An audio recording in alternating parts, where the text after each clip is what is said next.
Bangladesh cricket ফিরে গেছে সেই 90 দশকে।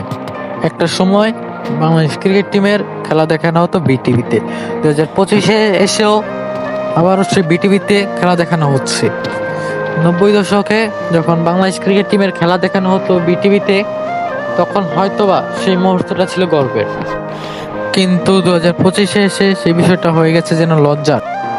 কোনো টিভি চ্যানেল এই ম্যাচ সম্প্রচার করতে চায়নি বলেই বিটিভিকে এই ম্যাচটি বাধ্য হয়ে এক প্রকার সম্প্রচার করতে হচ্ছে। দেশের ক্রিকেটের এই দুরবস্থার কারণ আপনি কি মনে করেন তা জানিয়ে দিতে পারেন আপনি আমাদের এই কমেন্ট বক্সে।